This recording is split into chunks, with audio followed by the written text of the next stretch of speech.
الله وبركاته soo dhawaada walaalayaal dhamaantiin runtii maanta waxaan muuqaalka yar aan doonaynaa inaan ku yara taataabano wax yar oo aad u kooban waxaan rabnaa inaan wax yar ka taabano application yar ama program yar oo loo yaqaano PHP Rad oo inta badan lagu sameeyo applicationada kaasoo drag and drop ويان سو مالها يعني كودين يو وحاس سو مالها سكلية توع وحويا ودراج and drop مركا application كار وحلو يقانا وراد بالو يقانا مركا application كار PHP راد بالو يقانا وحنا كوسوكع بروسر كوسوكع هاد بروسر كعاد هيستو أيو كوسوكع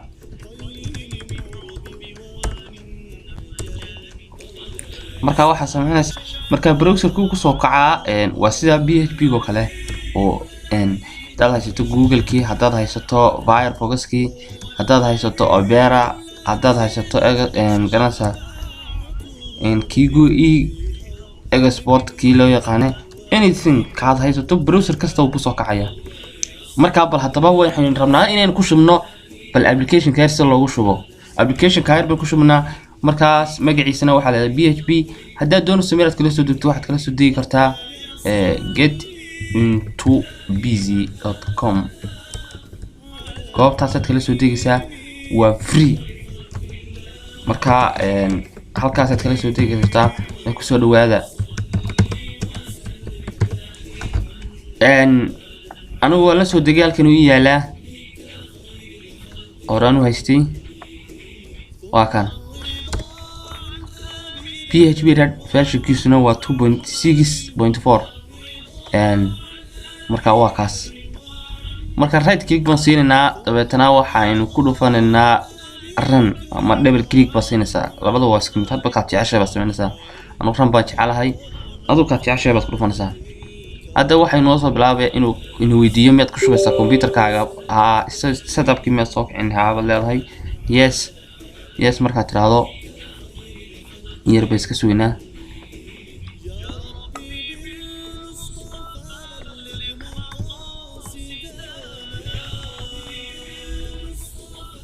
okay waxaan maleynayaa inuu soo kacay waa kan wuxuu ku weydiinayaa license agreement ka waxaan miyaad aqbalaysaa haabas ka oranaysaa marka haabad leedahay yes I accept agreement bal leedahay okay marka inta sharaxdo next bal leedahay next baa si leedahay location ka xubid meesha shortcut ma kaaga sameeyaa desktop ka haabas ka leedahay deetana installation ka bilaabaysaa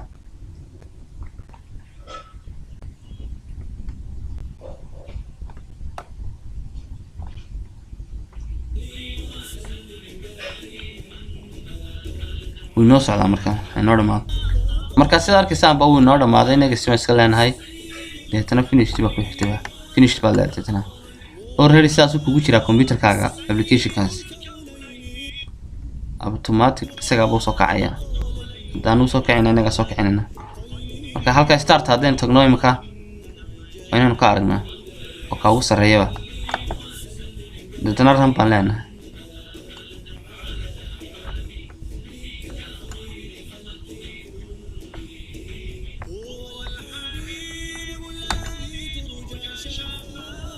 okay halka start tagayna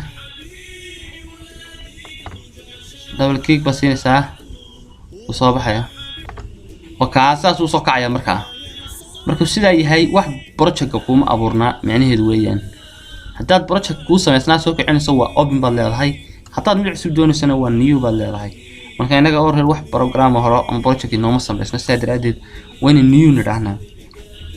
new project baad leedahay listen kair buu ku weydiinayaa listen kair waxa sameynaysaa activate bas ka leedahay halkan uu listen kii ugu jira marka right click baan siinayaa listen ka hagan ka soo kicinaya marka listen kii oo ka soo karagaas iga deynaya karan baan leeyahay isaga listen ka automatic marka uu qaadanaya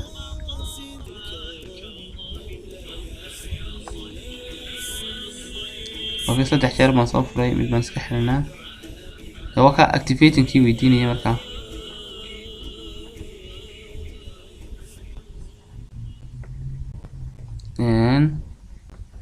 saddex xabaynu soo furnay aynu iska kala xidhno culayskooda kan exit kana exit hal xabaynu hadhay samaha halka xabaynu hadhay liisankii baan soo qaadanaa markaa liisankii waa kan liisanka markaa waxaa oran saa right click markaa waa kaynoo soo baxay activate baad leedahay markaa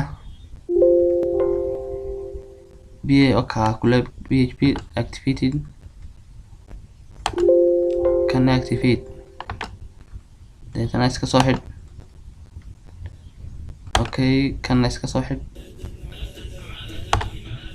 haddaba mar labaad soo furo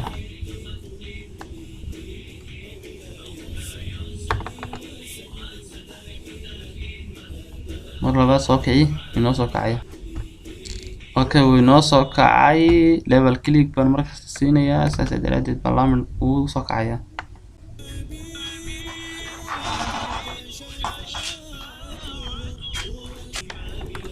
marka waa kan new project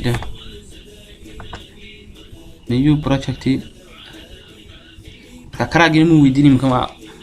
marka waa kan haddaba halkan ugu muhiimsan waa halkan waxaa sameynaysaa waa halka ay ka bilaabmayso projectkaaga waa halkan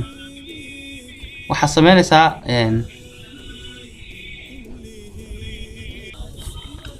marka waxaa sameynaysaa halkan waa halka shaqada ka bilaabmaysay marka halka waxaad ku qoraysaa halka ugu horeysa waxaad ku qoraysaa waa inaad ku qorto marka halka ugu horeysa waxaad ku qoraysaa aan circle-ka inoo saaro halkaas waxaad ku qoraysaa magaca project-aad ku qoraysaa halka ugu horeysa waxaad ku qoraysaa magacaaga project-ka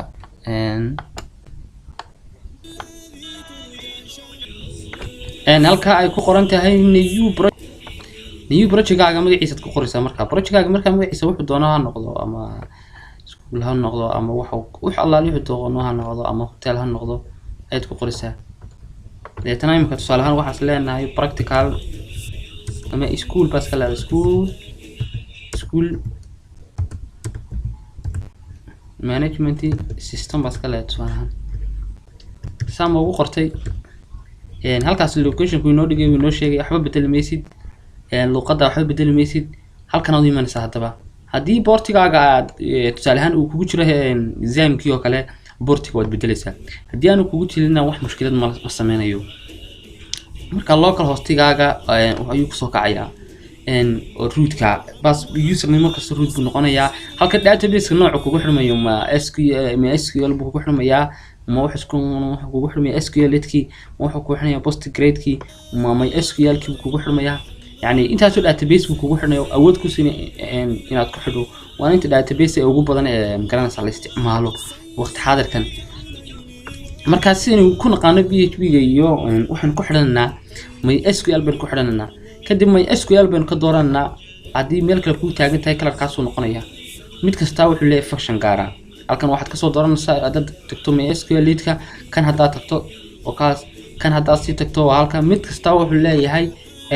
configuration yar hoos imanaya marka inaga waxa ku xidhanaa MySQL-keeni deetana MySQL-kii markaynu ku xidhanayno waxaynu sameynaynaa dabeetana halkan ayaynu ka dooranaynaa marka MySQL tiraado database-ka magacaaga halkan database-ka waad ka sameyn kartaa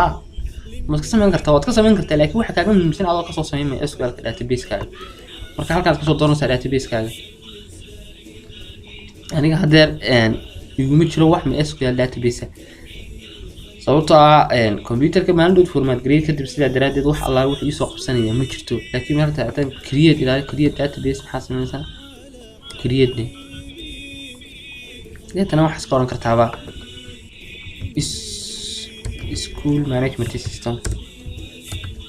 school management system deetana create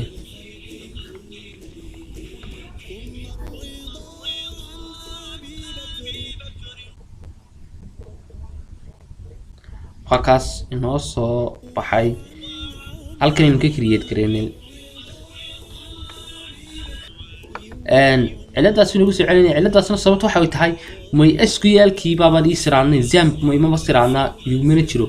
marka waa inaan ku shubtaa Zamka si uu MySQL aanu isticmaalo sida daraadeed waxa mood inuu igu jiro laakiin iguma jiro waa inaan Zam ku shubtaa hadaan Zam ku shubto uma soo qabanay dikala waa inaan database kale kugu jira MySQL oo kale haduu kugu jiro waa inaad iska doortaa MySQL oo kale haduu kan kugu jiro SQL lita waa inaad SQL lita doortaa laakiin aniga waxaan doonayaa MySQL database inuu igu xiro sida daraadeed Zamkii iguma jiro MySQL ka ii sahalay local hostiga sida daraadeed waa inaad ku shubataa kadib halka waxa kugu qoran Zam ba kugu qoran waa arkaysaa